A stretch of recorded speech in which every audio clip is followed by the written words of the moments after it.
The following is a conversation with Brian Kernighan, a professor of computer science at Princeton University.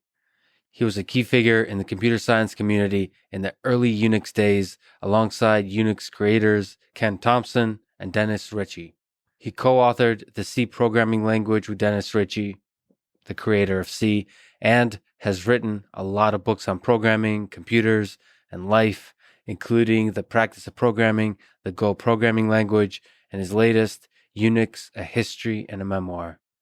He co-created AWK, the text processing language used by Linux folks like myself.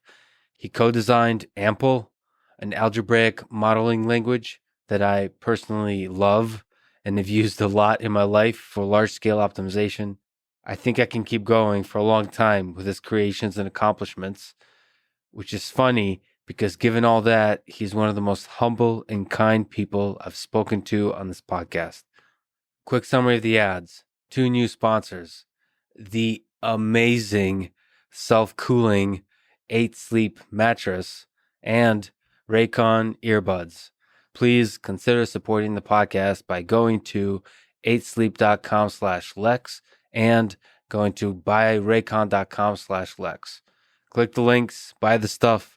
It really is the best way to support this podcast and the journey I'm on. If you enjoy this thing, subscribe on YouTube, review it with 5 stars on Apple Podcasts, support it on Patreon, or connect with me on Twitter at Lex Friedman. As usual, I'll do a few minutes of ads now and never any ads in the middle that can break the flow of the conversation. This show is sponsored by 8 Sleep and its incredible Pod Pro mattress that you can check out at 8sleep.com/Lex to get $200 off. The mattress controls temperature with an app and can cool down to as low as 55 degrees. Research shows that temperature has a big impact on the quality of our sleep. Anecdotally, it's been a game changer for me. I love it. The Pod Pro is packed with sensors that track heart rate variability, and respiratory rate, showing it all on their app once you wake up. Plus, if you have a partner, you can control the temperature of each side of the bed. I don't happen to have one, but the 8 Sleep app reminds me that I should probably get on that. So ladies, if a temperature-controlled mattress isn't a good reason to apply, I don't know what is. The app's health metrics are amazing, but the cooling alone is honestly worth the money. As some of you know, I don't always sleep, but when I do, I choose the 8 Sleep Pod Pro mattress. Check it out at 8sleep.com/Lex to get $200 off. This show is also sponsored by Raycon earbuds. Get them at buyraycon.com/Lex. They've quickly become my main method of listening to podcasts, audiobooks, and music when I run, do the push-ups and pull-ups that I've begun to hate at this point, or just living life. In fact, I often listen to brown noise with these when I'm thinking deeply about something. It helps me focus the mind. They're super comfortable, pair easily, great sound, great bass, 6 hours of playtime. In fact, for fun, I have one of the earbuds in now, and I'm listening to Europa by Santana, probably one of my favorite guitar songs. It kind of makes me feel like I'm in a music video. So, they told me to say that a bunch of celebrities use these, like Snoop Dogg, Melissa Etheridge, and Cardi B. I don't even know who Cardi B is, but her earbud game is on point. To mention celebrities I actually care about, I'm sure if Richard Feynman was still with us, he'd be listening to the Joe Rogan Experience with Raycon earbuds. Get them at buyraycon.com/Lex. It's how they know I sent you and increases the chance that I'll support this podcast in the future. So for all of the sponsors, click all of the links. It really helps this podcast. And now, here's my conversation with Brian Kernighan.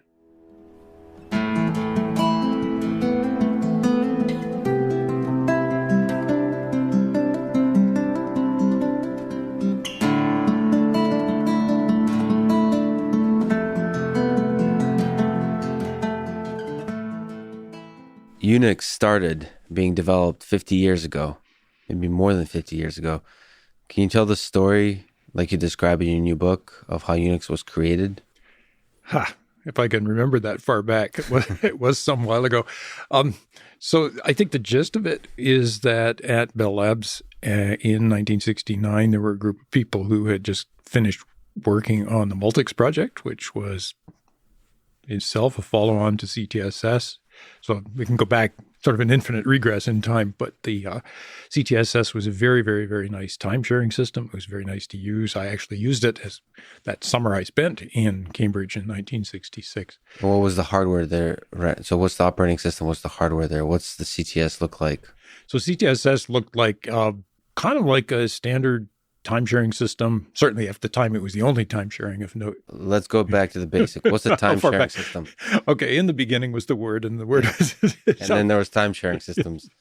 Yeah. If we go back into, let's call it the 1950s and early 1960s, most computing was done on very big computers, physically big, although not terribly powerful by today's standards, that were maintained in very large rooms, and you used things like punch cards to write your programs on, talk to them. So you would take a deck of cards, write your program on it, send it over a counter, hand it to an operator, and some while later back would come something that said, oh, you made a mistake, and then you'd recycle. And so it was very, very slow. So the idea of time sharing was that you take basically that same computer, but connect to it with something that looked like an electric typewriter. That could be a long distance away, it could be close. But fundamentally, what the operating system did was to give each person who was connected to it and wanting to do something a small slice of time on to do a particular job. So I might be editing a file, so I would be typing, and every time I hit a keystroke, the operating system would wake up and said, oh, he typed a character, let me remember that. And then it'd go back to doing something else. So it'd be going around and around a group of people who were trying to get something done, giving each a small slice of time and giving them each the illusion that they pretty much had the whole machine to themselves, and hence time sharing. That is, sharing the computing time resource of the computer among a number of people who are doing it. Without the individual people being aware that there's others, in a sense. The illusion, the feeling is that the machine is your own. Pretty much that was the idea. Yes, you had, if it were well done and if it were fast enough and other people weren't doing too much, you did have the illusion that you had the whole machine to yourself. And it was very much better than the punch card model. And so CTSS, the compatible time-sharing system, was, I think, arguably the first of these. It was done, I guess, technically in 64 or something like that. It ran on an IBM 7094, slightly modified to have twice as much memory as the norm. It had 2 banks of 32K words instead of 1. So 32K words. Yeah. Each word was 36 bits. So call it, about 150 kilobytes times 2. So by today's standards, that's down in the noise. But at the time, that was a lot of memory, and memory was expensive. So CTSS was just a wonderful environment to work on. It was done by the people at MIT, led by Fernando Corby, who died just earlier this year, and a bunch of other folks. And then, so I spent the summer of 66 working on that, had a great time, met a lot of really nice people, and indirectly knew of people at Bell Labs who were also working on a follow-on to CTSS that was called Multics. So Multics was meant to be the system that would do everything that CTSS did, but do it better for a larger population, all the usual stuff. Now, the actual time sharing, the scheduling, what's the algorithm that performs the scheduling? What's that look like? How much magic is there? What are the metrics? How does it all work in the beginning? So the answer is I don't have a clue. I think the basic idea was nothing more than who all wants to get something done. Suppose that things are very quiet in the middle of the night, then I get all the time that I want. Suppose that you and I are contending at high noon for something like that, then probably the simplest algorithm is a round robin one that gives you a bit of time, gives me a bit of time, and then we could adapt to that. Like, what are you trying to do? Are you text editing, or are you compiling or something? And we might adjust the scheduler according to things like that. So Multics was trying to just do some of the, clean it up a little bit. Well, it was meant to be much more than that. So Multics was the multiplexed information and computing service, and it was meant to be a very large thing that would provide computing utility, something that where you could actually think of it as just a plug-in-the-wall service. sort of like cloud computing today. Yeah. Same idea, but 50 odd years earlier. And so what Multics offered was a richer operating system environment, a piece of hardware that was better designed for doing the kind of sharing of resources, and presumably lots of other things. Do you think people at that time had the dream of what cloud computing is starting to become now, which is computing is everywhere, that you can just plug in almost, and you never know how the magic works. You just kind of plug in at your little computation that you need to perform, and it does it. Was that the dream? I don't know where that was the dream. I wasn't part of it at that point. Remember, I was an intern for a summer. But my sense is, given that it was over 50 years ago, yeah, they had that idea that it was an information utility, that it was something where if you had a computing task to do, you could just go and do it. Now, I'm betting that they didn't have the same view of computing for the masses, let's call it, the idea that, your grandmother would be shopping on Amazon. I don't think that was part of it. But if your grandmother were a programmer, it might be very easy for her to go and use this kind of utility. What was your dream of computers at that time? What did you see as the future of computers? Could you have predicted what computers are today, in a sense? Oh, short answer, absolutely not. I have no clue. I'm not sure I had a dream. It was a dream job in the sense that I really enjoyed what I was doing. I was surrounded by really, really nice people. Cambridge is a very fine city to live in the summer. Less so in the winter when it snows, but in the summer it was a delightful time. And so I really enjoyed all of that stuff, and I learned things. And I think the good fortune of being there for summer led me then to get a summer job at Bell Labs the following summer. And that was quite useful for the future. So this Bell Labs is this magical, legendary place. So first of all, where is Bell Labs? And can you start talking about that journey towards Unix at Bell Labs? Yeah, so Bell Labs is physically scattered around, at the time, scattered around New Jersey. The primary location was in a town called Murray Hill, or a location called Murray Hill. It was actually across the boundary between two small towns in New Jersey called New Providence and Berkeley Heights. Think of it as about 15, 20 miles straight west of New York City, and therefore about an hour north of here in Princeton.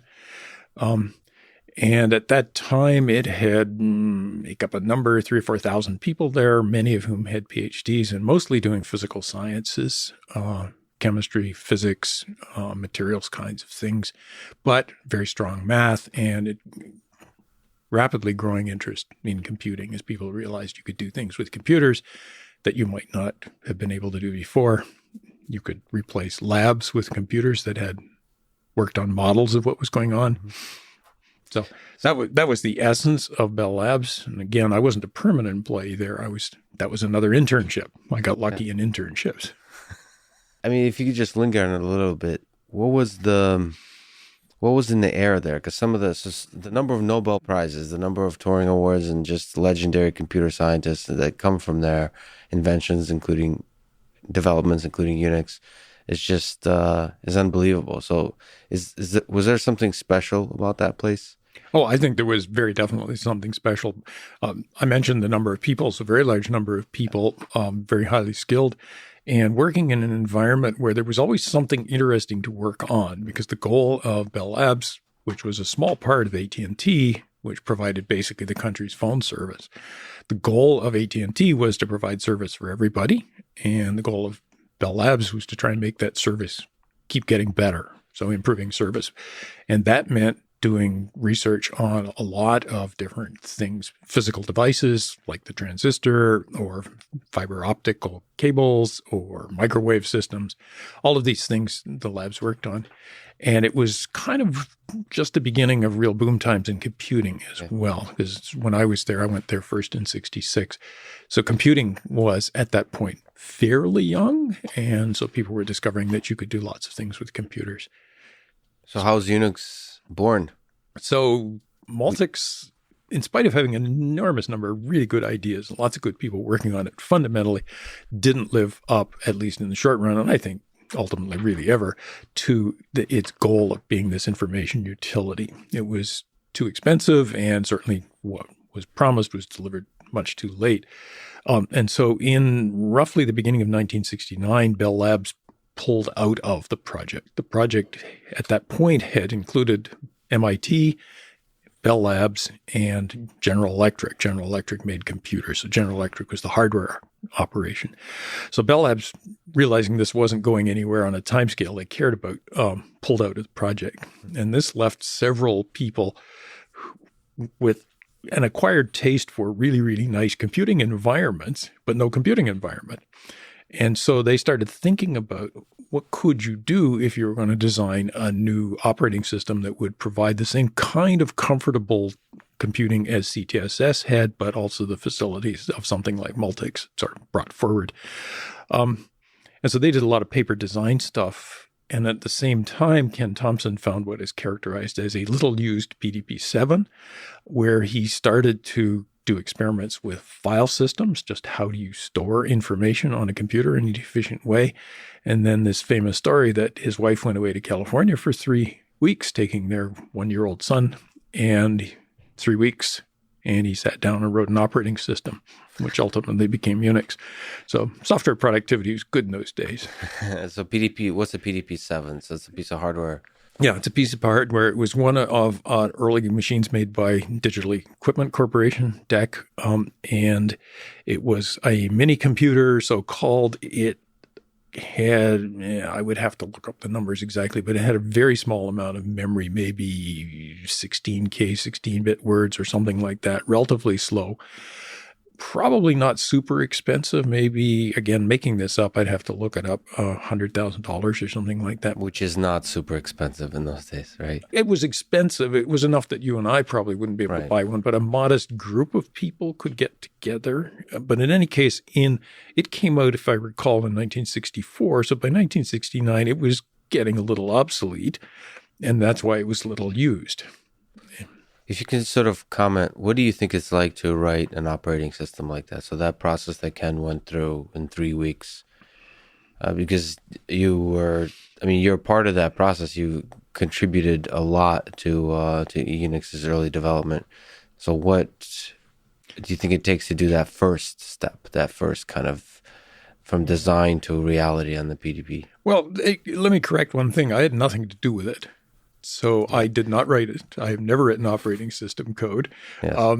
And so I don't know. Now, an operating system is simply code. And this first one wasn't very big, but it's something that lets you run processes lets you execute some kind of code that has been written. It lets you store information for periods of time so that it doesn't go away when you turn the power off or reboot or something like that. And there's a kind of a core set of tools that are technically not part of an operating system, but you probably need them. In this case, Ken wrote an assembler for the PDP-7 that worked. He needed a text editor so that he could actually create text. He had the file system stuff that he had been working on, and then the rest of it was just a way to load things, executable code, from the file system into the memory, give it control, and then recover control when it was finished or in some other way quit. What was the code written in primarily the programming language? Was it in assembly? Yeah, PDP-7 assembler that Ken created. These things were assembly language until probably call it 1973 or 74, something like that. Forgive me if it's a dumb question, but it feels like a daunting task to write any kind of complex system in assembly. Absolutely. It feels like impossible to do any kind of what we think of as software engineering with assembly, because to work on a big picture, sort of.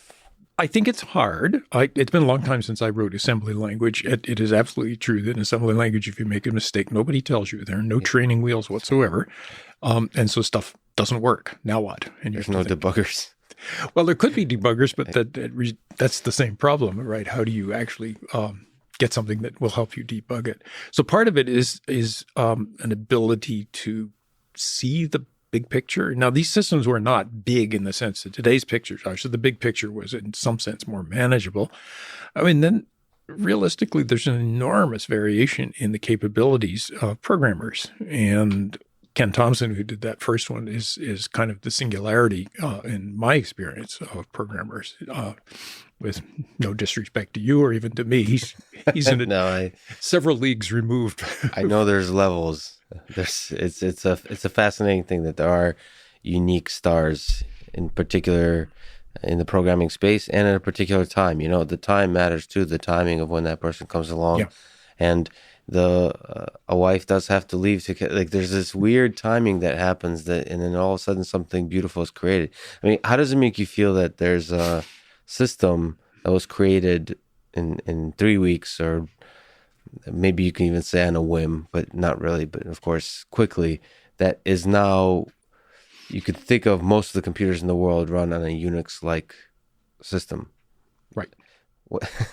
What how do you if you kind of zoom from the alien perspective, if you're just observing Earth, that all of a sudden these computers took over the world and they started from this little initial seed of Unix. How does that make you feel?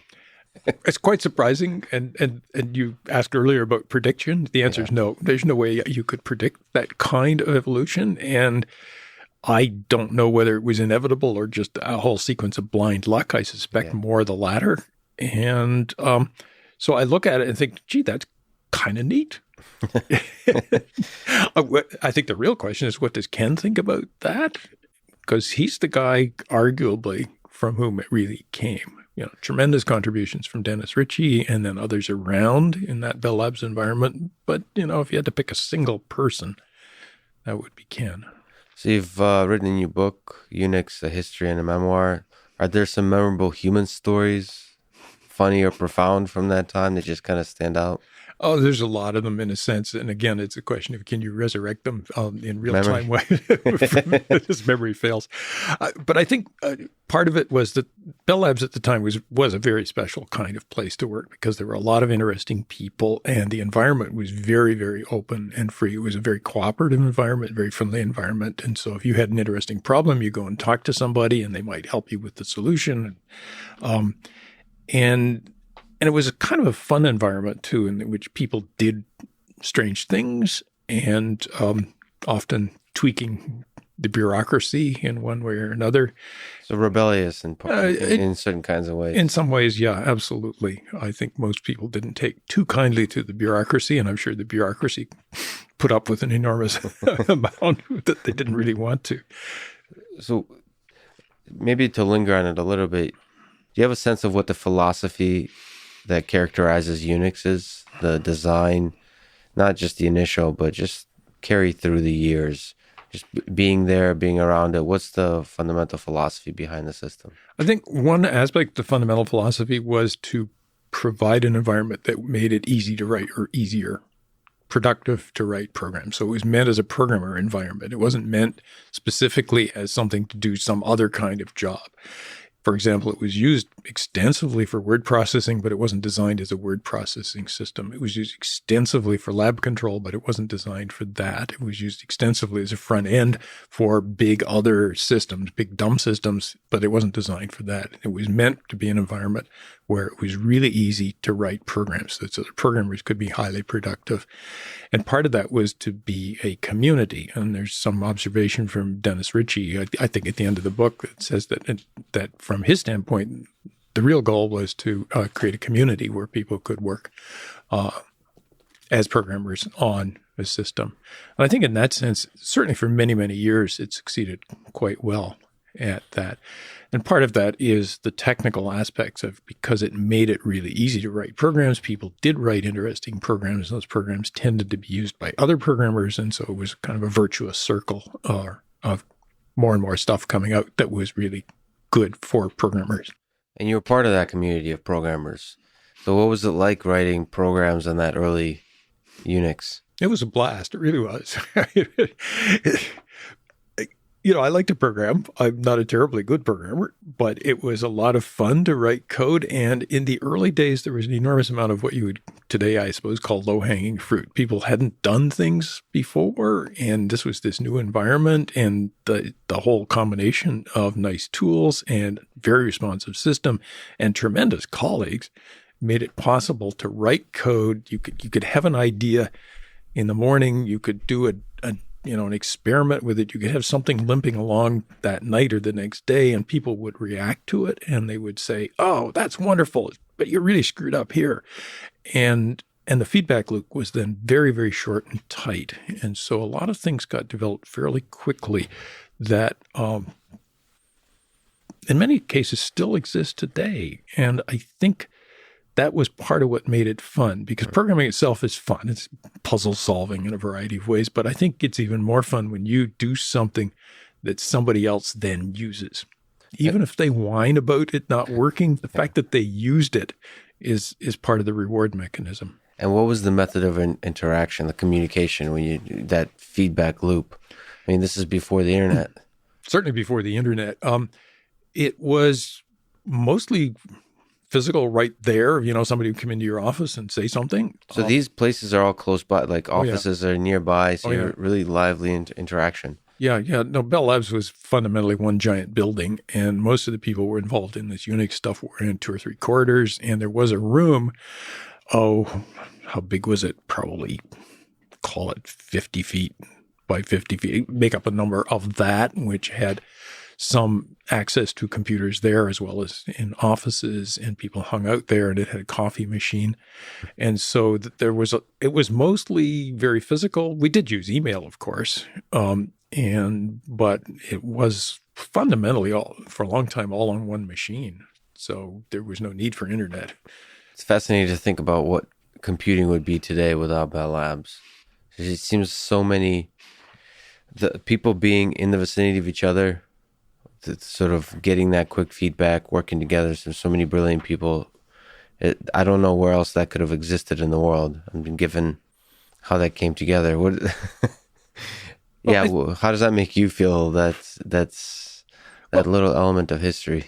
Well, I think that's very nice, but in a sense, it's survivor bias. And if it hadn't happened at Bell Labs, there were other places that were doing really interesting work as well. Xerox PARC is perhaps the most obvious one. Xerox PARC contributed an enormous amount of good material.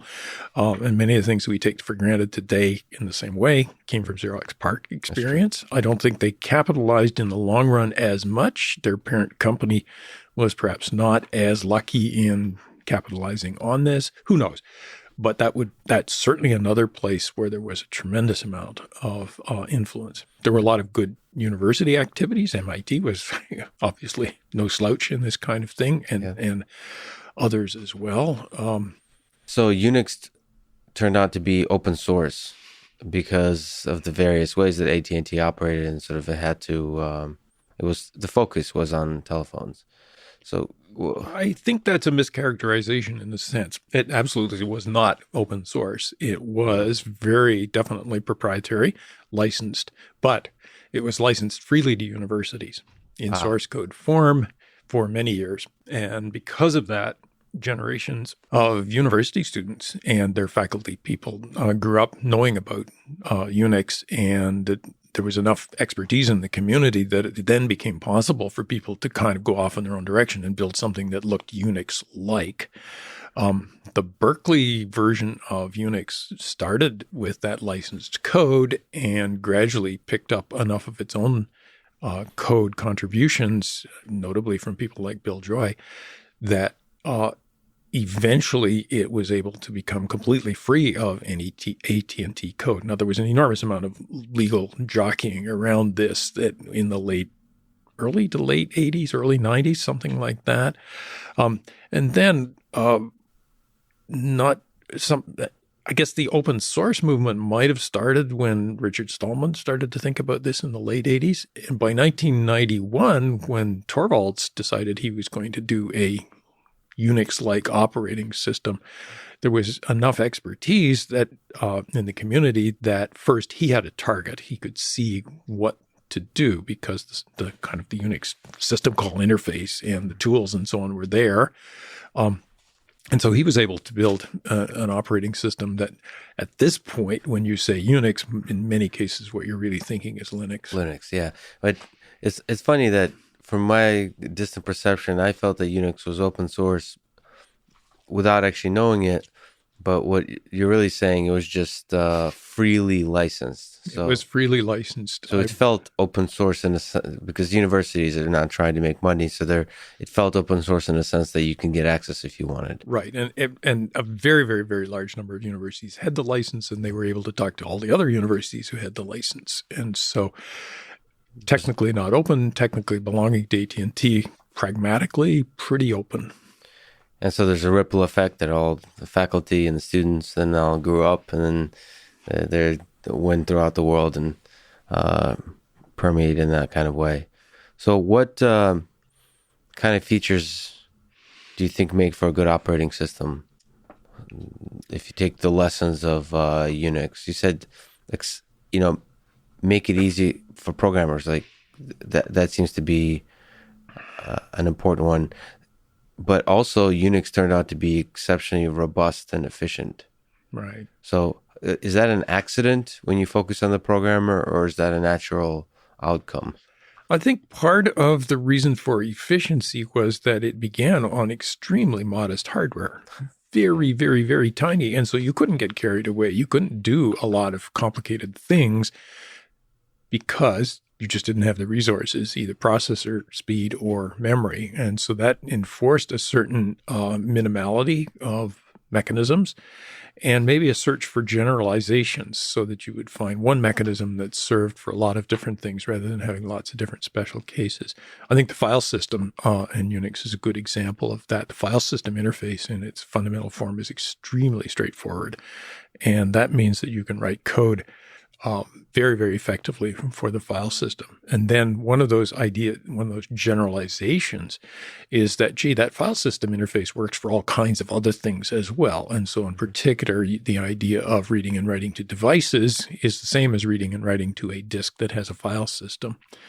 And then that gets carried further in other parts of the world. Processes become, in effect, files in a file system. And the Plan 9 operating system, which came along, I guess, in the late 80s or something like that, took a lot of those ideas from the original Unix and tried to push the generalization even further so that in Plan 9, a lot of different resources are file systems. They all share that interface. So that would be one example where finding the right model of how to do something means that an awful lot of things become simpler, and it means, therefore, that more people can do useful, interesting things with them without having to think as hard about it. So you said you're not a very good programmer. True. You're the world's most modest human being. Okay, but you'll continue saying that. I understand how this works. But you do radiate a sort of love for programming. So let me ask, do you think programming is more an art or a science? Is it creativity or kind of rigor? I think it's some of each. It's some combination. Some of the art is figuring out what it is that you really want to do. What should that program be? What would make a good program? And that's some understanding of what the task is, what the people who might use this program want. And I think that's art in many respects. The science part is trying to figure out how to do it well. And some of that is real computer sciencey stuff, like what algorithm should we use at some point, mostly in the sense of being careful to use algorithms that will actually work properly, scale properly, avoiding quadratic algorithms when a linear algorithm should be the right thing. That kind of more formal view of it. Same thing for data structures. But also it's, I think, an engineering field as well. And engineering is not quite the same as science because engineering, you're working with constraints. You have to figure out not only what is a good algorithm for this kind of thing, but what's the most appropriate algorithm given the amount of time we have to compute, the amount of time we have to program, what's likely to happen in the future with maintenance, who's going to pick this up in the future, all of those kind of things that if you're an engineer, you get to worry about. Whereas if you think of yourself as a scientist, well, you can maybe push them over the horizon in a way. And if you're an artist, what's that? So just on your own personal level, what's your process like of writing a program? Say, you small and large, sort of tinkering with stuff. Do you just start coding right away and just kind of evolve iteratively with a loose notion? Or do you plan on a sheet of paper first and then kind of design in what they teach you in the kind of software engineering courses in undergrad or something like that? What's your process like? It's certainly much more the informal, incremental. First, I don't write big programs at this point. It's been a long time since I wrote a program that was more than, I call it a few hundred or more lines, something like that. Many of the programs I write are experiments for either something I'm curious about or often for something that I want to talk about in a class. And so those necessarily tend to be relatively small.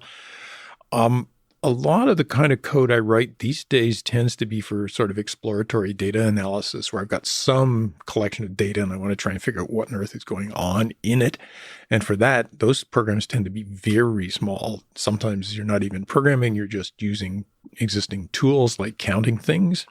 Or sometimes you're writing awk scripts because 2 or 3 lines will tell you something about a piece of data. And then when it gets bigger, well, then I will probably write something in Python.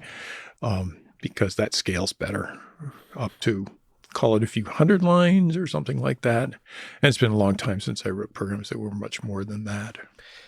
Speaking of data exploration in awk, first, what is awk? So awk is a scripting language that was done by myself, Al Aho, and Peter Weinberger. We did that originally in the late 70s. It was a language that was meant to make it really easy to do quick and dirty tasks like counting things or selecting interesting information from basically all text files, rearranging it in some way or summarizing it. It runs a command on each line of a file. I mean, it's still exceptionally widely used today. Oh, absolutely. Yeah. It's so simple and elegant, sort of the way to explore data. Turns out you can just write a script that does something seemingly trivial in a single line, and that giving you that slice of the data somehow reveals something fundamental about the data. Yeah. And that keeps that seems to work still. Yeah, it's very good for that kind of thing. And that's sort of what it was meant for. I think what we didn't appreciate was that the model was actually quite good for a lot of data processing kinds of tasks, and that it's kept going as long as it has, because at this point it's over 40 years old and it's still, I think, a useful tool. And well, this is paternal interest, I guess, but I think in terms of programming languages, you get the most bang for the buck by learning awk. And it doesn't scale to big programs, but it does pretty darn well on these little things where you just want to see all the somethings in something. And so, yeah, I find I probably write more awk than anything else at this point. So what kind of stuff do you love about awk? Like, is there, if you can comment on sort of things that give you joy when you can, in a simple program, reveal something about the data? Is there something that stands out from particular features? I think it's mostly the selection of default behaviors that you sort of hinted at it a moment ago. What awk does is to read through a set of files, and then within each file, it reads through each of the lines. And then on each of the lines, it has a set of patterns that it looks for. That's your awk program. And if one of the patterns matches, there is a corresponding action that you might perform. And so it's kind of a quadruply nested loop or something like that. Yeah. And that's all completely automatic. You don't have to say anything about it. You just write the pattern and the action and then run the data by it. And so that paradigm for programming is a very natural and effective one. And I think we captured that reasonably well in awk. And it does other things for free as well. It splits the data into fields so that on each line there's fields separated by white space or something. And so it does that for free. You don't have to say anything about it. And it collects information as it goes along, like what line are we on? How many fields are there on this line? So lots of things that just make it so that a program which in another language, let's say Python, would be 5, 10, 20 lines, in awk is 1 or 2 lines. And so because it's 1 or 2 lines, you can do it on the shell. Like, you don't have to open up another whole thing. You can just do it right there in the interaction with the operating system directly. Yeah. Is there other shell commands that you love over the years, like you really enjoyed using? Oh, that made you grep? Grep's the only one. Yeah, grep does everything. So grep is a kind of a simpler version of awk, I would say? In some sense, yeah, right. Because what is grep? So grep it basically searches the input for particular patterns, regular expressions, technically, of a certain class. And it has that same paradigm that awk does. It's a pattern action thing. It reads through all the files and then all the lines in each file, but it has a single pattern, which is the regular expression you're looking for, and a single action printed if it matches. So it's in that sense, it's a much simpler version, and you could write grep in awk as a one-liner. And I use grep probably more than anything else at this point, just because it's so convenient and natural. Why do you think it's such a powerful tool, grep and awk? Why do you think operating systems like Windows, for example, don't have it? Sort of, you can, of course, I use which is amazing now. There's Windows for Linux, so which you could basically use all the fun stuff like awk and grep inside of Windows. But Windows naturally, sort of as part of the graphical interface, the simplicity of grep, sort of searching through a bunch of files and just popping up naturally. Why don't you think that? Why do you think that's unique to the Unix and Linux environment? I don't know. It's not strictly unique, but it's certainly focused there. And I think some of it's the weight of history, that Windows came from MS-DOS. MS-DOS was a pretty pathetic operating system, although common on an unboundedly large number of machines. But somewhere in roughly the 90s, Windows became a graphical system. And I think Microsoft spent a lot of their energy on making that graphical interface what it is. And that's a different model of computing. It's a model of computing where you point and click and sort of experiment with menus. It's a model of computing works rather well for people who are not programmers, who just want to get something done. Whereas teaching something like the command line to non-programmers turns out to sometimes be an uphill struggle. And so I think Microsoft probably was right in what they did. Now, you mentioned WSL or whatever it's called, the Linux. WSL. I wonder what's pronounced. WSL is what I've never actually pronounced. The WSL. I like it. I have no idea. But there have been things like that for long. Cygwin, for example, which is a wonderful collection of take all your favorite tools from Unix and Linux and just make them work perfectly on Windows. And so that's something that's been going on for at least 20 years, if not longer. And I use that on my one remaining Windows machine routinely because it's for if you're doing something that is batch computing, command line suitable for command line, that's the right way to do it because the Windows equivalents are, if nothing else, not familiar to me. But I would definitely recommend to people to, if they don't use Cygwin, to try WSL. Yes, I've been so excited that I could use Bash, write scripts quickly in Windows. It's changed my life. Okay, what's your perfect programming setup? What computer, what operating system, what keyboard, what editor? Yeah, perfect is too strong a word. It's way too strong a word. What I use by default, I have at this point, a 13-inch MacBook Air, which I use because it's kind of a reasonable balance of the various things I need. I can carry it around. It's got enough computing horsepower. Screen's big enough. The keyboard's okay. And so I basically do most of my computing on that. I have a big iMac in my office that I use from time to time as well, especially when I need a big screen, but otherwise tends not to be used as much. Editor. I use mostly SAM, which is an editor that Rob Pike wrote long ago at Bell Labs. And did that, sorry to interrupt, does that precede VI? Does that precede Emacs? It post-dates both VI and Emacs. It is derived from Rob's experience with ED and VI. What's ED? That's the original Unix editor. Oh, wow. Dated probably before you were born. So what's the history of editors? Can you briefly, because it's such a I use Emacs, I'm sorry to say. Sorry to come out with that.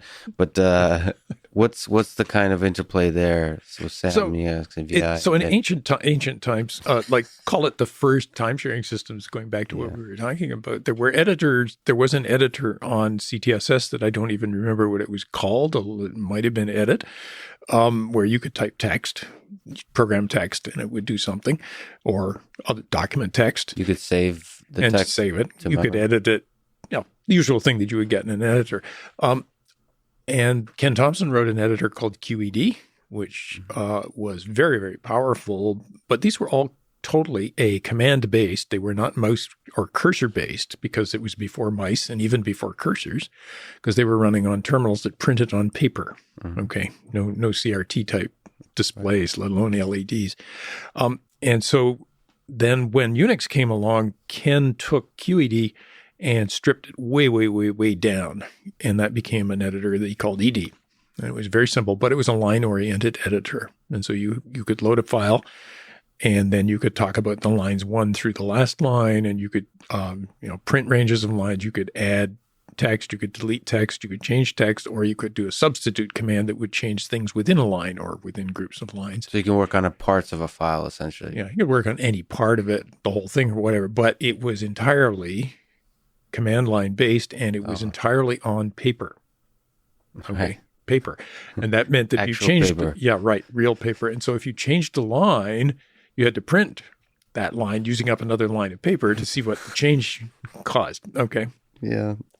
So when CRT displays came along, then you could start to use cursor control, and you could sort of move where you were on the screen in without reprinting every time. Printing. And there were a number of editors there. The one that I was most familiar with and still use is VI, which was done by Bill Joy. And so that dates from probably the late 70s as a guess. And it took full advantage of the cursor controls. I suspect that Emacs was roughly at the same time, but I don't know. I've never internalized Emacs. So I use, at this point, I stopped using ED, although I still can.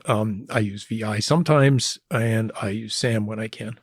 And SAM is available on most systems? It is available. You have to download it yourself from typically the Plan 9 operating system distribution. It's been maintained by people there.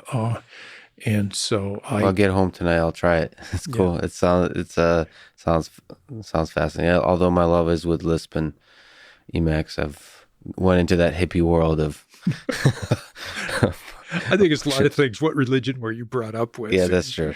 That's true. Most of the actual programming I do is C, C++, and Python, but my weird my religious upbringing is in Lisp. So can you take on the impossible task and give a brief history of programming languages from your perspective?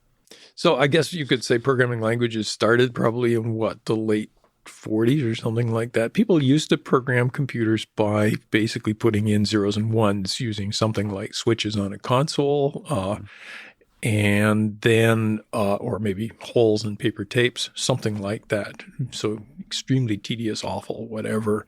And so I think the first programming languages were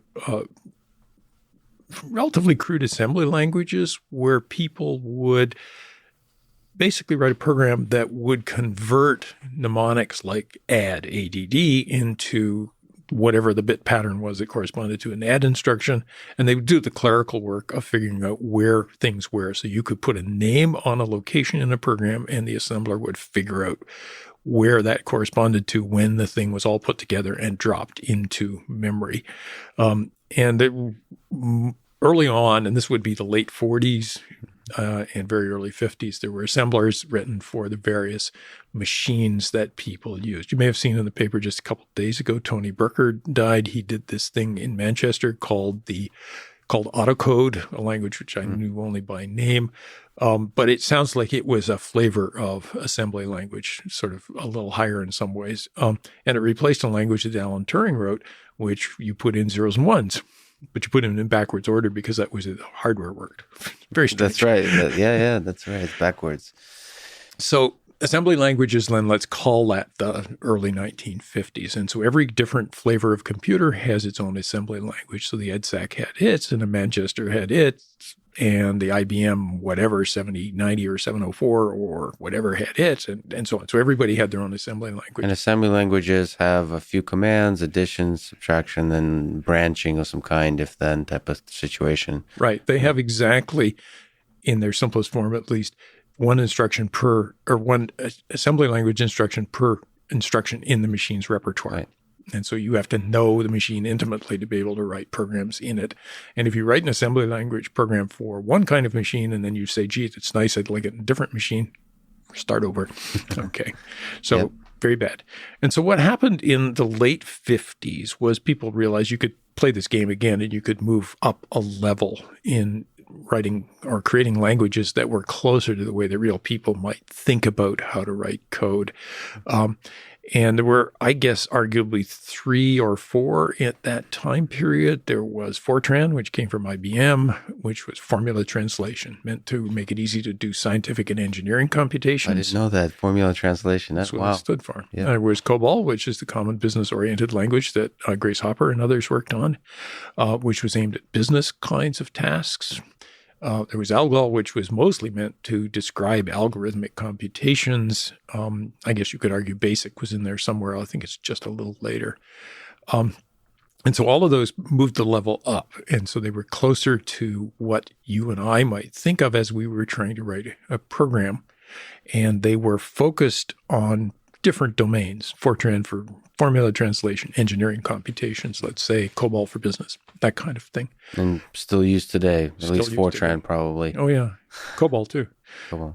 But the deal was that once you moved up that level, then you, let's call it Fortran, you had a language that was not tied to a particular kind of hardware because a different compiler would compile for different kind of hardware. And that meant 2 things.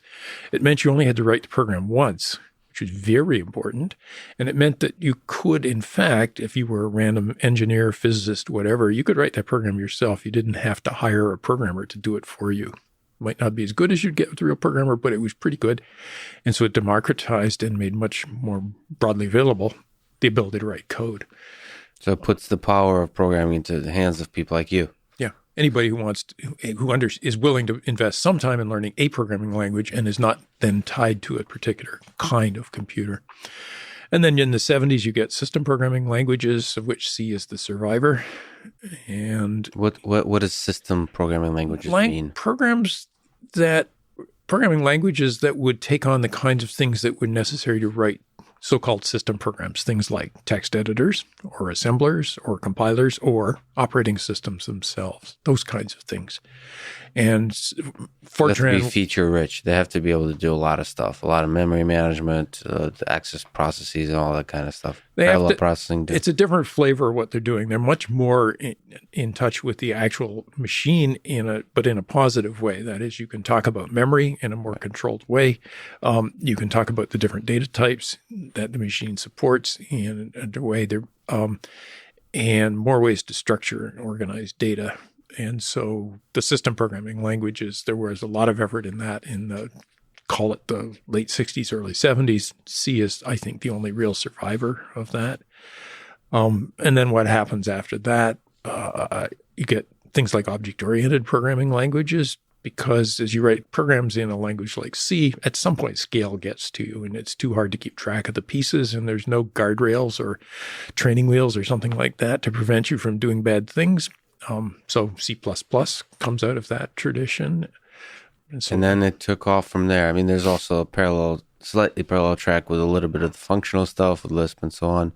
But I guess from that point, it's just an explosion of languages. Yeah, there's the Java story, there's the JavaScript, there's all the stuff that the cool kids these days are doing with Rust and all that. Yeah. So what's to you, so you wrote a book, C programming language. And C is probably one of the most important languages in the history of programming languages. If you kind of look at impact, what do you think is the most elegant or powerful part of C? Why did it survive? Why did it have such a long-lasting impact? I think it found a sweet spot of expressiveness, so that you could really write things in a pretty natural way, and efficiency, which was particularly important when computers were not nearly as powerful as they are today. You've got to put yourself back 50 years almost in terms of what computers could do. And that's, roughly 4 or 5 generations, decades of Moore's Law, right? So expressiveness and efficiency and I don't know, perhaps the environment that it came with as well, which was Unix. So it meant if you wrote a program, it could be used on all those computers that ran Unix, and that was all of those computers because they were all written in C, and that way it was Unix, the operating system itself was portable, as were all the tools. So it all worked together, again, in one of these things where things fed on each other in a positive cycle. What did it take to write sort of a definitive book, probably a definitive book on all of programming? Like, it's more definitive to a particular language than any other book on any other language, and did two really powerful things, which is popularized the language, at least from my perspective. Maybe you can correct me. And second is created a standard of how, how this language is supposed to be used and applied. So what did it take? Did you have those kinds of ambitions in mind when we're working on that? Is this some kind of joke? No, of course not. So it's an accident of timing, skill, and just luck. A lot of it is clearly timing was good. Dennis and I wrote the book in 1977. Dennis Ritchie. Yeah, right. And at that point, Unix was starting to spread. I don't know how many there were, but it would be dozens to hundreds of Unix systems. And C was also available on other kinds of computers that had nothing to do with Unix. And so the language had some potential. And there were no other books on C. And Bell Labs was really the only source for it. And Dennis, of course, was authoritative because it was his language. And he had written the reference manual, which is a marvelous example of how to write a reference manual. Really, really very, very well done. So I twisted his arm until he agreed to write a book, and then we wrote a book. And the virtue or advantage, at least, I guess, of going first is that then other people have to follow you if they're going to do anything. And I think it worked well because Dennis was a superb writer. I mean, he really, really did. And the reference manual in that book is his, period. I had nothing to do with that at all. So just crystal clear prose, very, very well expressed. And then he and I wrote most of the expository material. And then he and I sort of did the usual ping-ponging back and forth, refining it. But I spent a lot of time trying to find examples that would sort of hang together and that would tell people what they might need to know at about the right time that they should be thinking about needing it. And I'm not sure it completely succeeded, but it mostly worked out fairly well. What do you think is the power of example? I mean, you're the creator, at least one of the first people to do the Hello World program. Which is like the example. If aliens discover our civilization hundreds of years from now, it'll probably be Hello World programs, just like a half-broken robot communicating with them with the Hello World. So and that's a representative example. So what do you find powerful about examples? I think a good example will tell you how to do something, and it will be representative of you might not want to do exactly that, but you will want to do something that's at least in that same general vein. And so a lot of the examples in the C book were picked for these very, very simple, straightforward text processing problems that were typical of Unix. I want to read input and write it out again. There's a copy command. I want to read input and do something to it and write it out again. There's a grep. And so that kind of find things that are representative of what people want to do and spell those out so that they can then take those and see the core parts and modify them to their taste. And I think that a lot of programming books that I don't look at programming books a tremendous amount these days, but when I do, a lot of them don't do that. They don't give you examples that are both realistic and something you might want to do. Some of them are pure syntax. Here's how you add 3 numbers. Well, come on, I could figure that out.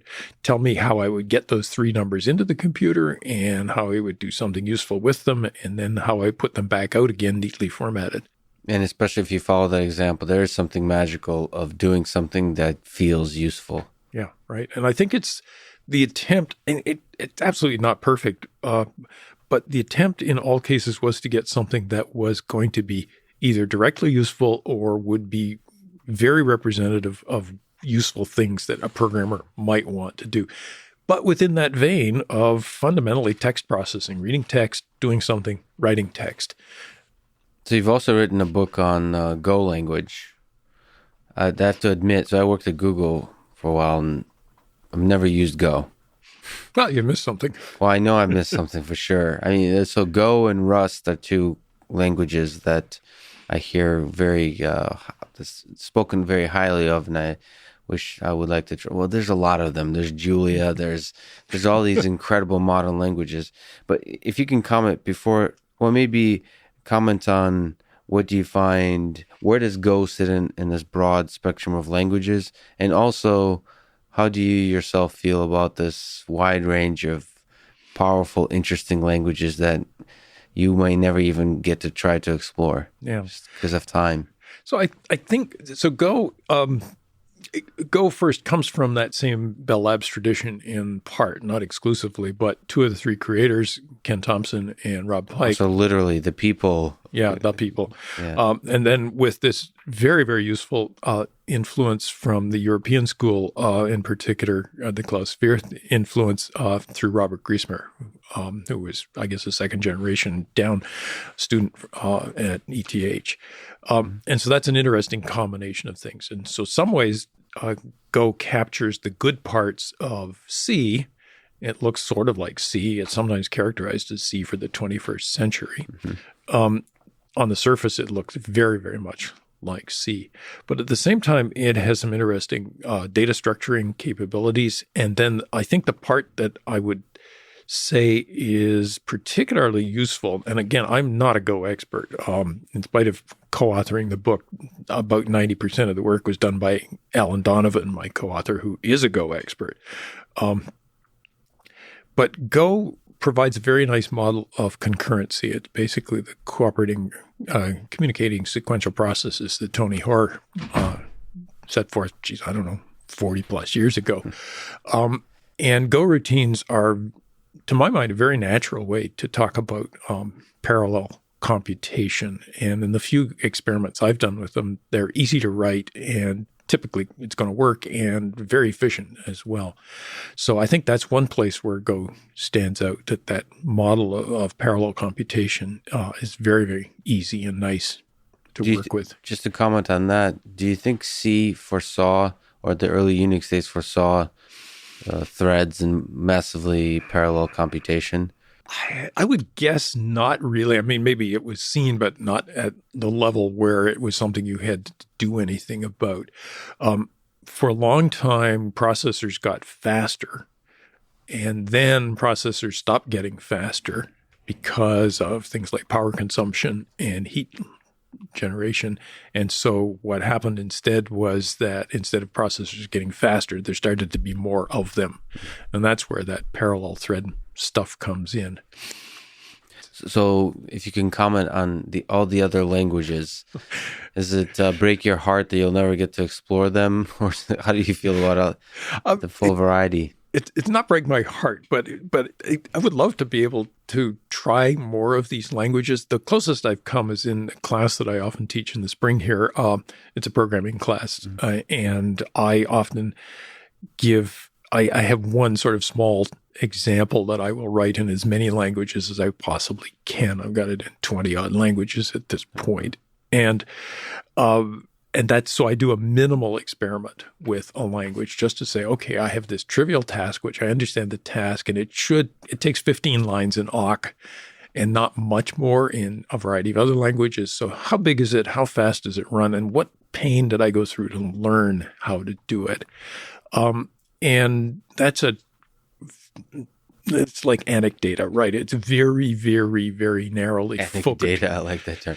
So yeah, but still, it's a little sample because you get to, I think the hardest step of the programming language is probably the first step, right? So yeah. There you're taking the first step. Yeah, and so my experience with some languages is very positive, like Lua, a scripting language I never used. And I took my little program. The program is a trivial formatter. It just takes in lines of text of varying lengths, and it puts them out in lines that have no more than 60 characters on each line. So think of it as just kind of the flow of process in a browser or something. So it's a very short program. And in Lua, I downloaded Lua, and in an hour I had it working. never having written Lua in my life, just going with online documentation. I did the same thing in Scala, which you can think of as a flavor of Java, equally trivial. I did it in Haskell. It took me several weeks, but it did run like a turtle. And I did it in Fortran 90, and it painful, but it worked. Yeah. And I tried it in Rust, and it took me several days to get it working because the model of memory management was just a little unfamiliar to me. And the problem I had with Rust, and it's back to what we were just talking about, I couldn't find good, consistent documentation on Rust. Now, this was several years ago, and I'm sure things have stabilized. But at the time, everything in the Rust world seemed to be changing rapidly. And so you would find what looked like a working example, and it wouldn't work with the version of the language that I had. So it took longer than it should have. Rust is a language I would like to get back to, but probably won't. I think one of the issues, you have to have something you want to do. And if you don't have something that is the right combination of I want to do it, and yet I have enough disposable time, whatever, to make it worth learning a new language at the same time, it's never going to happen. So what do you think about another language of JavaScript that's this? Well, let me just sort of comment on what I said. When I was brought up, sort of JavaScript was seen as the probably like the ugliest language possible, and yet it's quite arguably, quite possibly taking over not just the front end, the back end of the internet, but possibly in the future taking over everything because they've now learned to make it very efficient. Yeah. And so what do you think about this? Yeah, well, I think you captured it in a lot of ways. When it first came out, JavaScript was deemed to be fairly irregular and an ugly language. And certainly in the academy, if you said you were working on JavaScript, people would ridicule you. It was just not fit for academics to work on.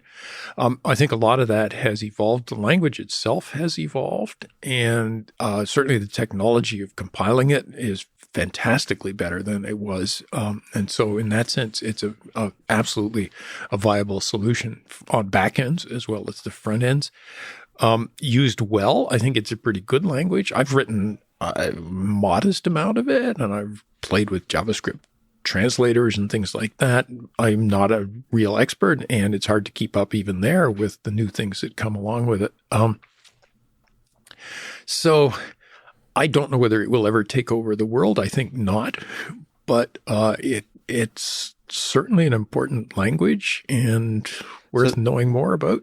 There's maybe to get your comment on something, which JavaScript and actually most languages, sort of Python, such a big part of the experience of programming with those languages includes libraries, sort of building on top of the code that other people have built.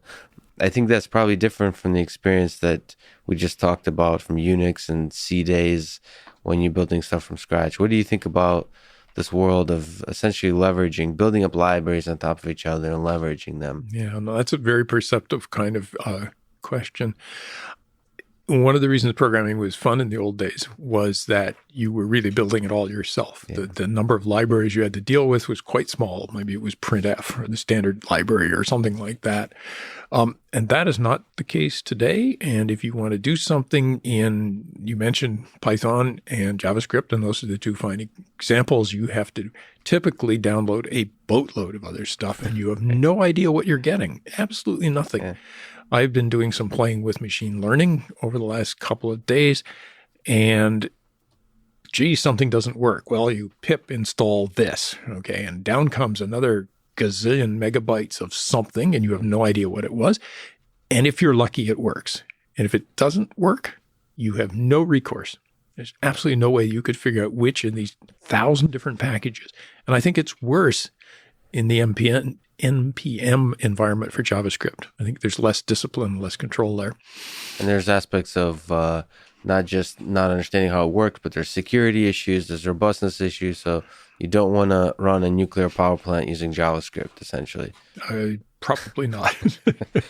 So speaking to the variety of languages, do you think that variety is good, or do you think that over time we should converge towards 1, 2, 3 programming languages?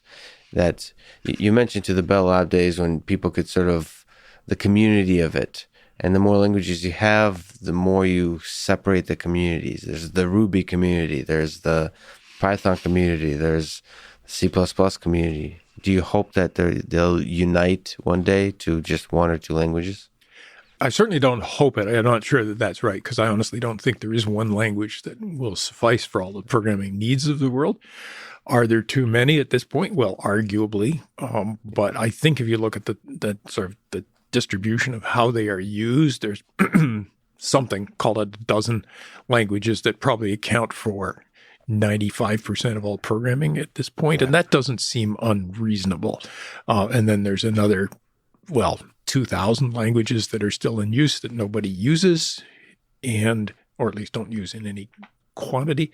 But I think new languages are a good idea in many respects, because they're often a chance to explore an idea of how a language might help.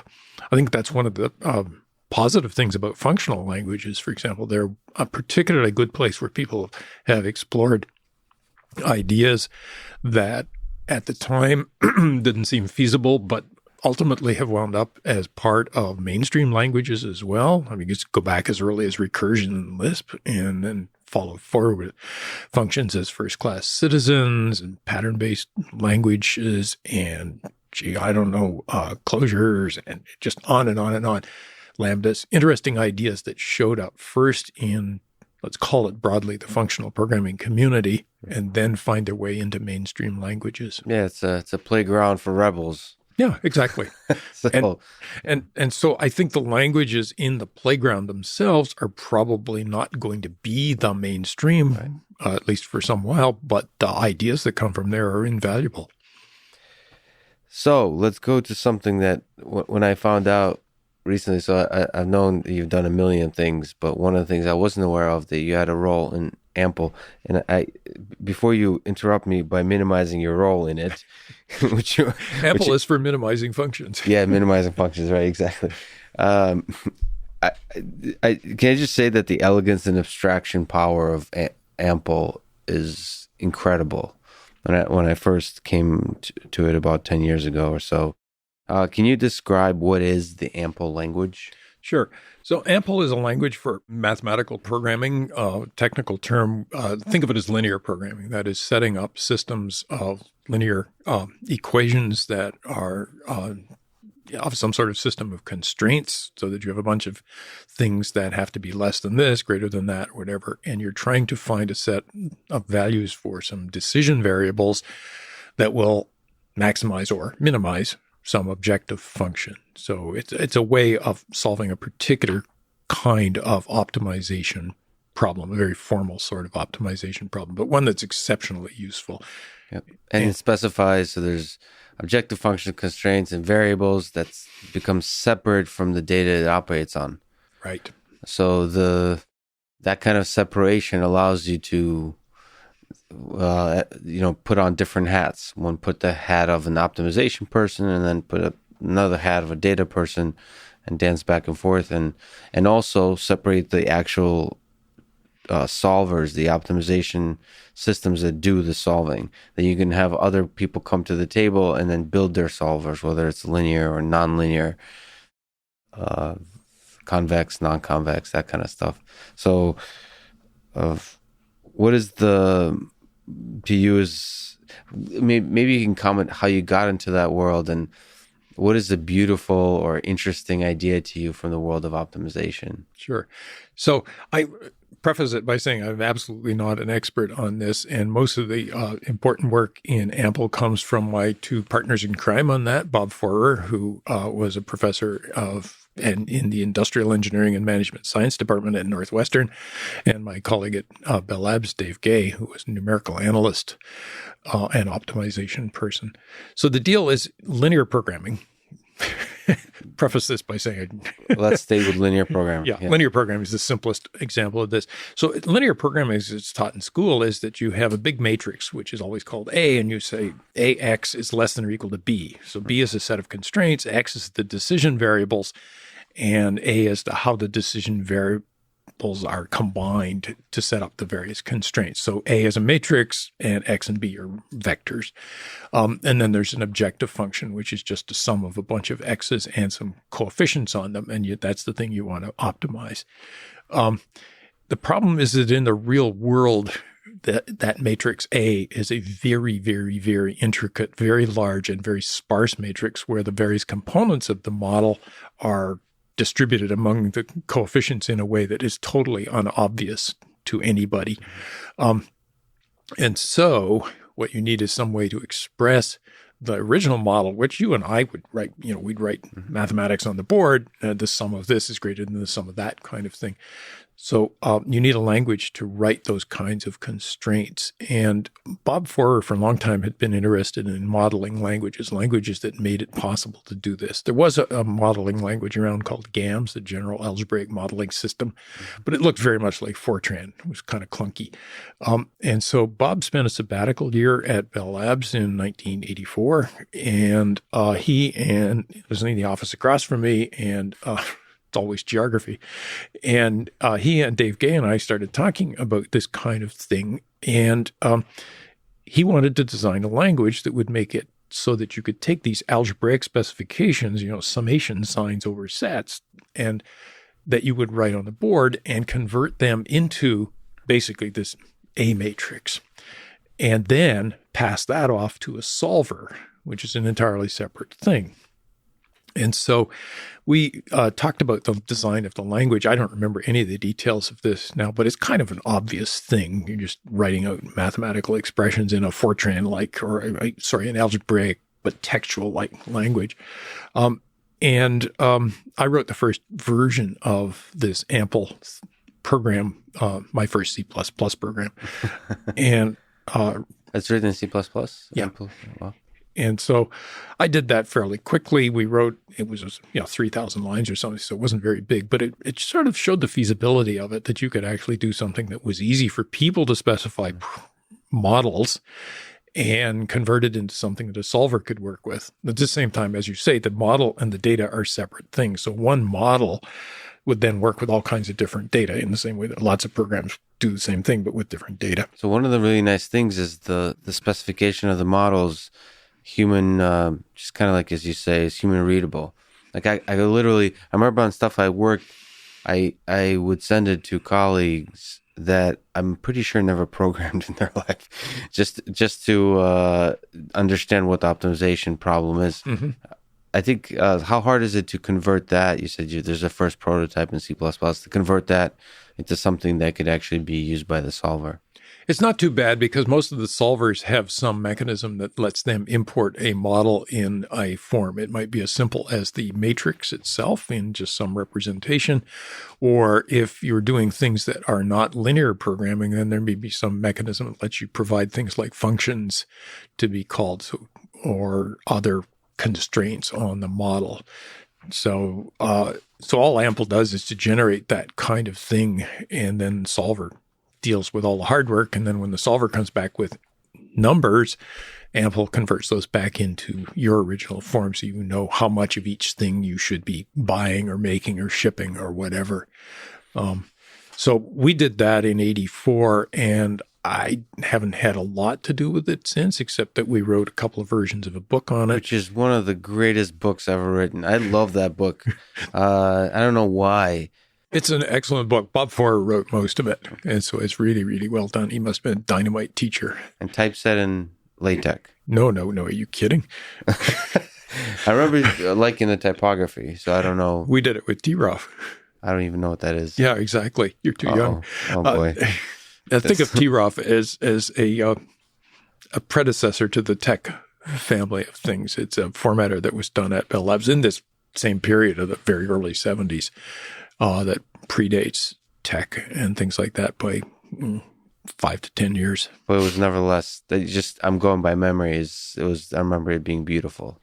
Yeah, it was nicely done. Outside of Unix, C, AWK, Golang, all the things we talked about, all the amazing work you've done, you've also done work in graph theory.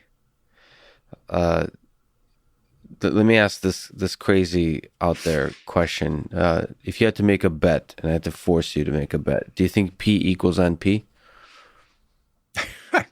The answer is no, although I'm told that somebody asked Jeff Dean if that was under what conditions P would equal NP, and he said either P is 0 or N is 1. Or vice versa, I've forgotten. This is why Zero on Jeff this Dean one. is a lot smarter than I am. Yeah. But your intuition is I have no intuition, but I've got a lot of colleagues who've got intuition, and their betting is no. That's the popular bet. Okay, so what is computational complexity theory? And do you think these kinds of complexity classes, especially as you've taught in this modern world, are still useful way to understand the hardness of problems? I don't do that stuff. The last time I touched anything to do with that many years ago was before it was invented. Because it's literally true. I did my PhD thesis on graph. Before Big O notation. Oh, absolutely. Before I did this in 1968.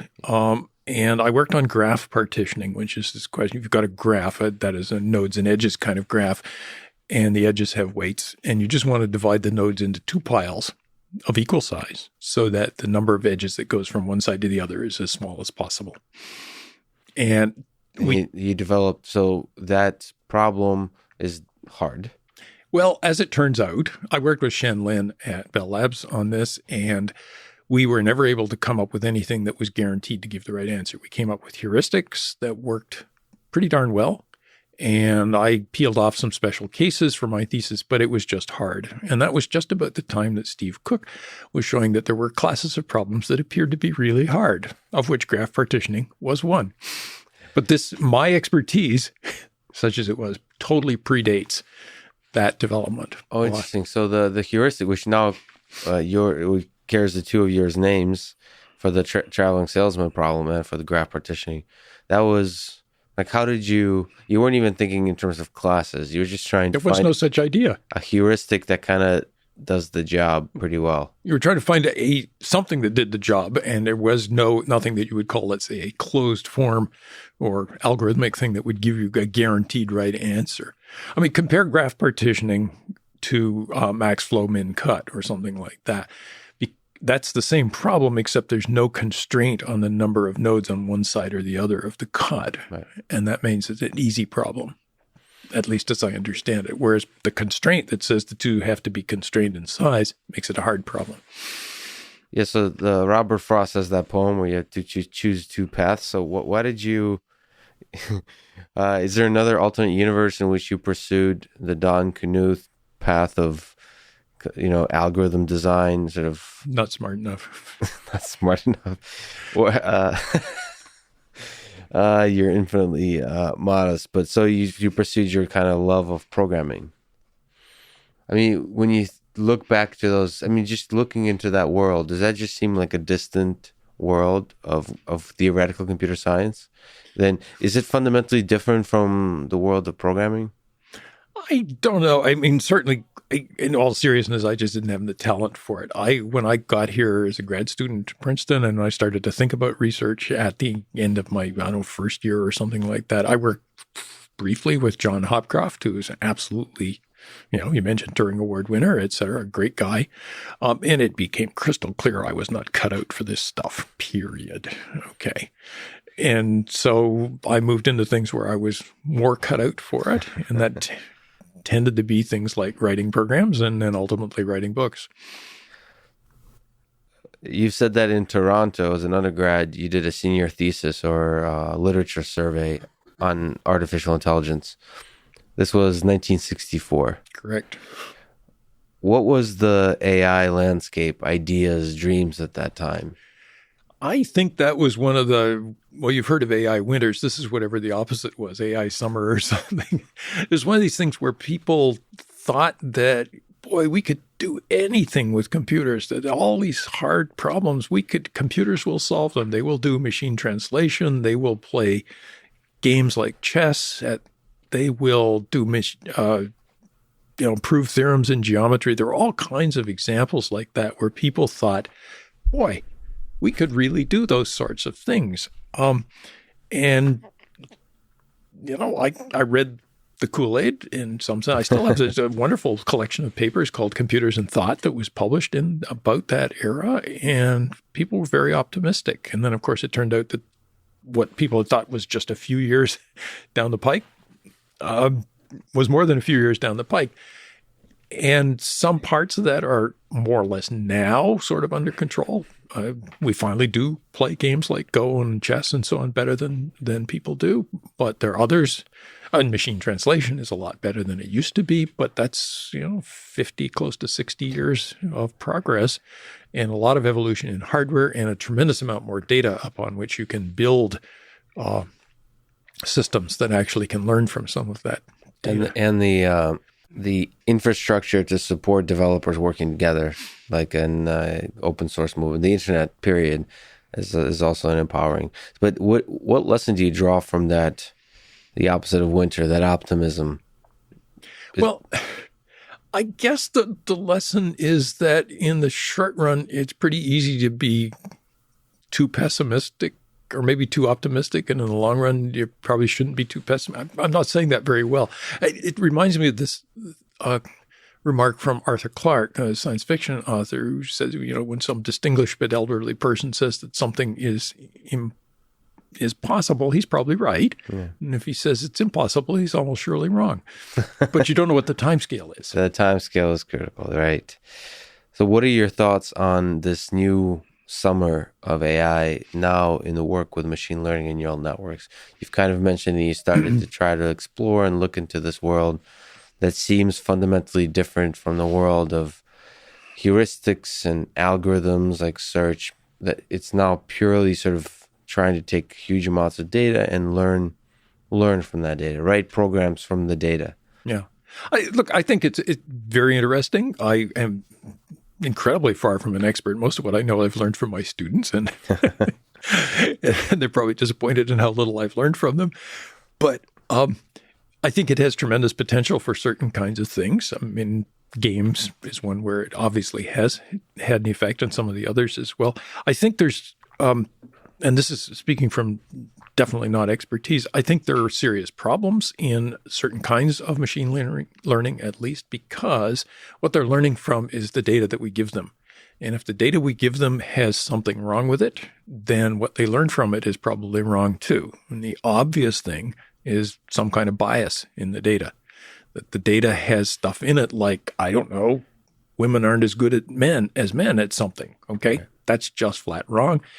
But if it's in the data because of historical treatment, then that machine learning stuff will propagate that. And that is a serious worry. And the positive part of that is what machine learning does is reveal the bias in the data and puts a mirror to our own society.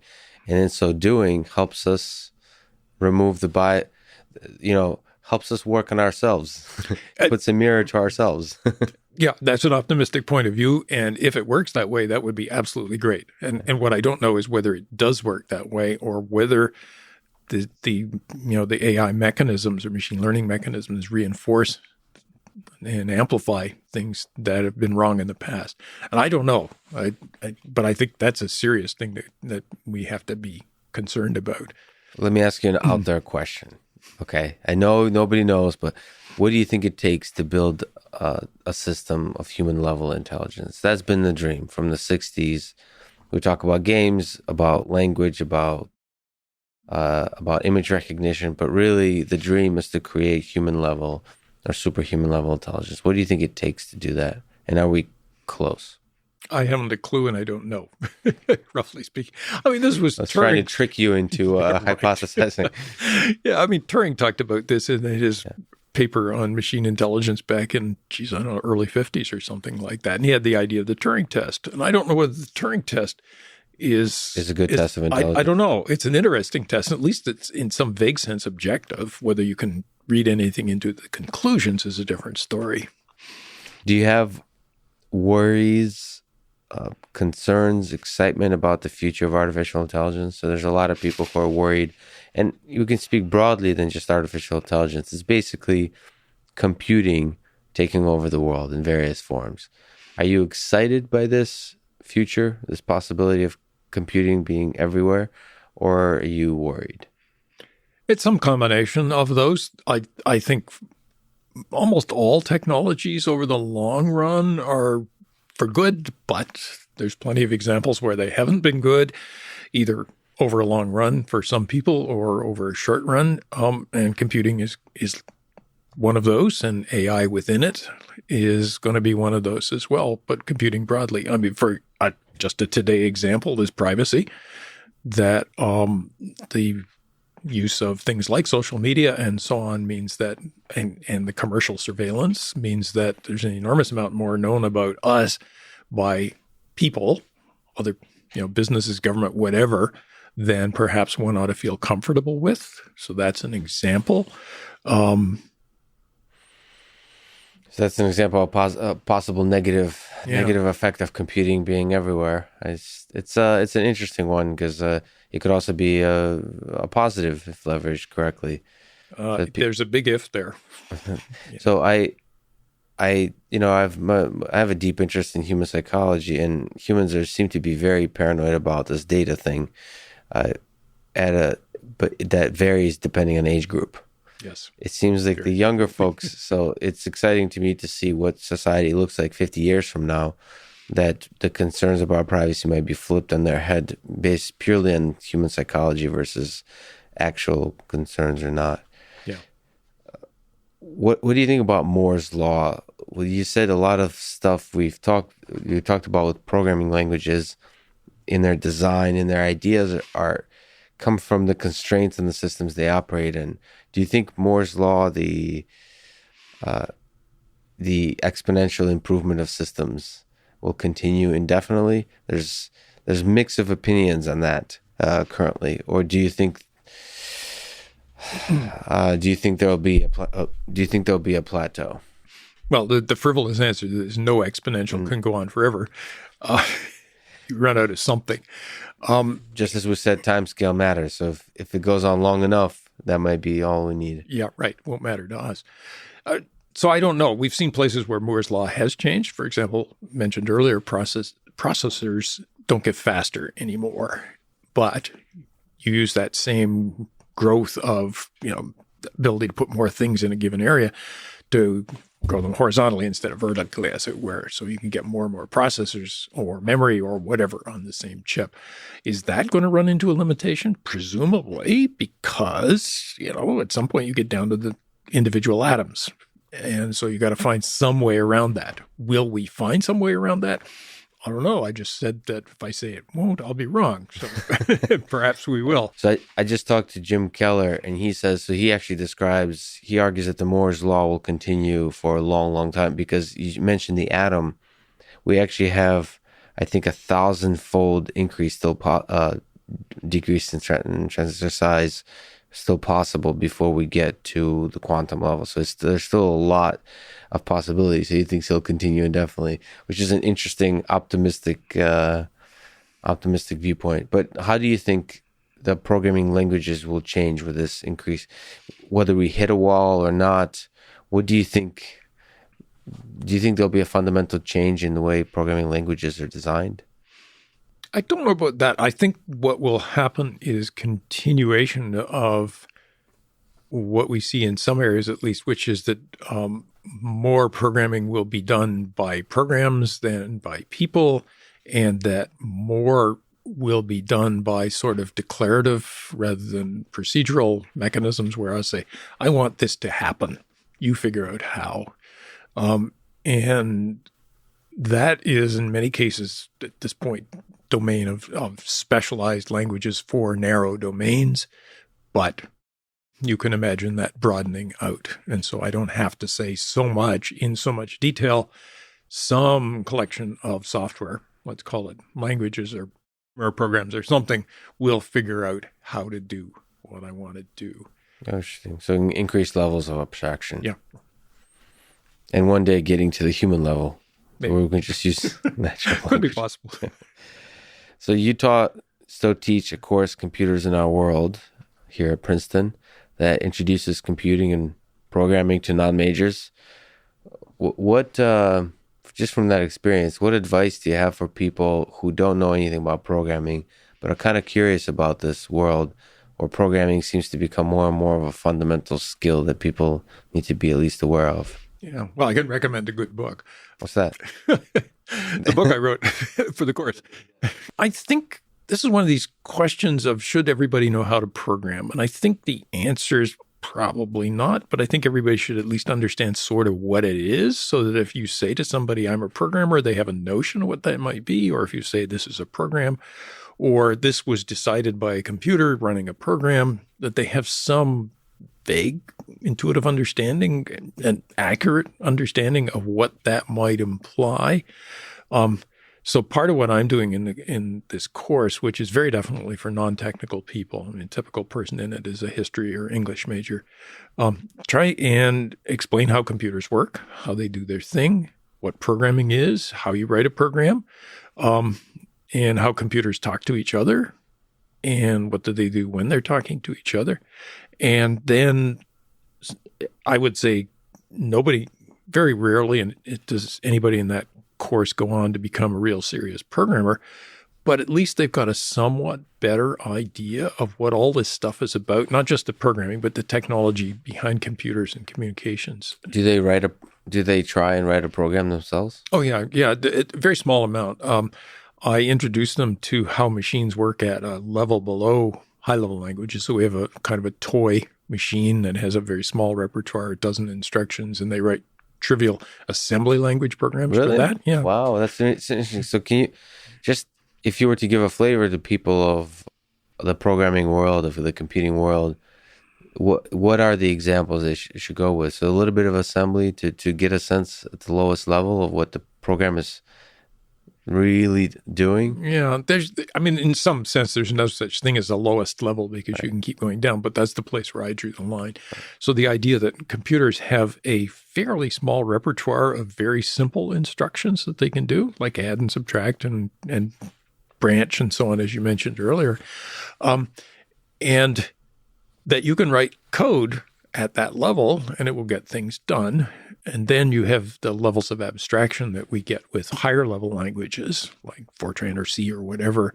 And that makes it easier to write the code and less dependent on particular architectures.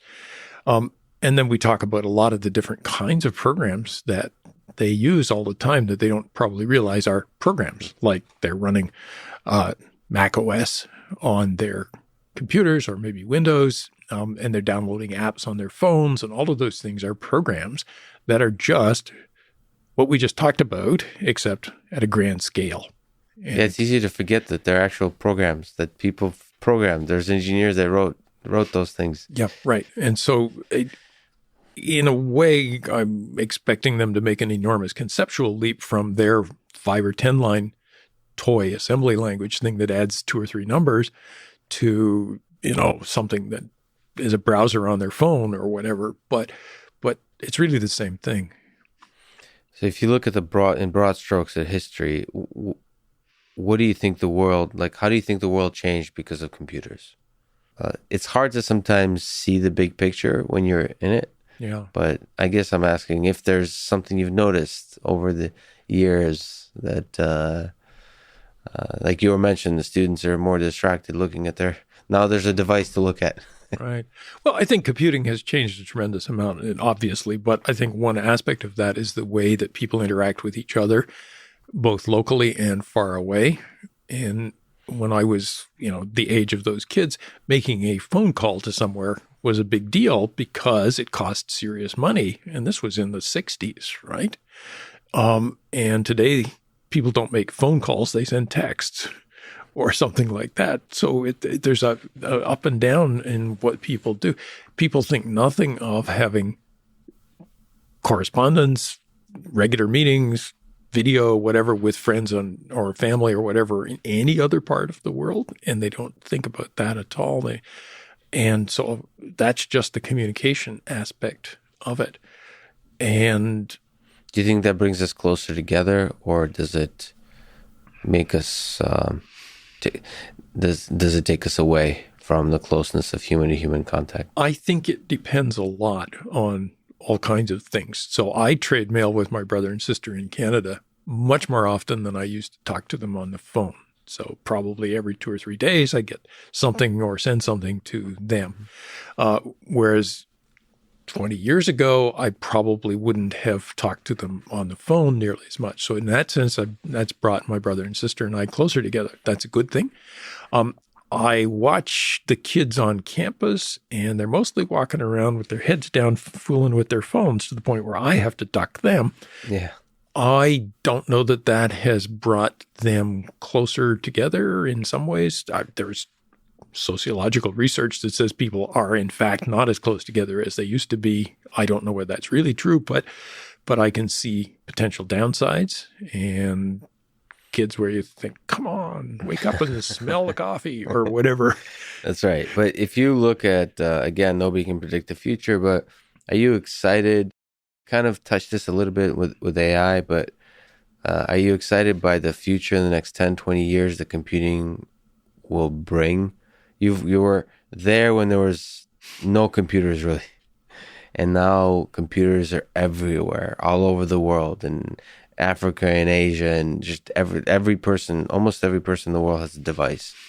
So are you hopeful, optimistic about that future? It's mixed, if the truth be told. I mean, I think there are some things about that are good. I think there's the potential for people to improve their lives all over the place, and that's obviously good. And at the same time, at least in the short run, you can see lots and lots of bad as people become more tribalistic or parochial in their interests, and there's an enormous amount more us and them. And people are using computers in all kinds of ways to mislead or misrepresent or flat out lie about what's going on. And that is affecting politics locally and I think everywhere in the world. Yeah, the long-term effect on political systems and so on, it's who knows? Who knows indeed. The people now have a voice, which is a powerful thing. People who are oppressed have a voice, but also everybody has a voice. And the chaos that emerges from that is fascinating to watch. Yeah, it's kind of scary. If you can go back and relive a moment in your life, one that made you truly happy outside of family or was profoundly transformative, is there a moment or moments that jump out at you from memory? I don't think specific moments. I think there were lots and lots and lots of good times at Bell Labs where you would build something and it worked. Jeez, it worked. So the moment it worked. Used it. Yeah, and somebody used it and they said, gee, that's neat. Those kinds of things happened quite often in that sort of golden era in the 70s when Unix was young and there was all this low-hanging fruit and interesting things to work on, and a group of people who we were all together in this, and if you did something, they would try it out for you. And I think that was in some sense a really, really good time. And AWK was AWK an example of that? Yeah, when you sure. built it and people used it? Yeah, absolutely. And now millions of people use. Yeah. I mean, and all your stupid mistakes are right there for them to look at. Right. So it's mixed. Yeah, it's terrifying, vulnerable, but it's beautiful because it does have a positive impact on so many people. So I think there's no better way to end it. Brian, thank you so much for talking today. It was an honor. Okay, my pleasure. Good fun. Thank you for listening to this conversation with Brian Kernighan, and thank you to our sponsors, 8 Sleep Mattress and Raycon Earbuds. Please consider supporting this podcast by going to 8sleep.com/Lex and to buyraycon.com/Lex. Click the links, buy the stuff. These both are amazing products. It really is the best way to support this podcast and the journey I'm on. It's how they know I sent you and increases the chance that they'll actually support this podcast in the future. If you enjoy this thing, subscribe on YouTube, review it with 5 stars on Apple Podcasts, support it on Patreon, or connect with me on Twitter at Lex Friedman, spelled somehow miraculously without the letter E, just Fridman, because when we immigrated to this country, we were not so good at spelling. And now let me leave you with some words from Brian Kernighan. Don't comment bad code. Rewrite it. Thank you for listening and hope to see you next time.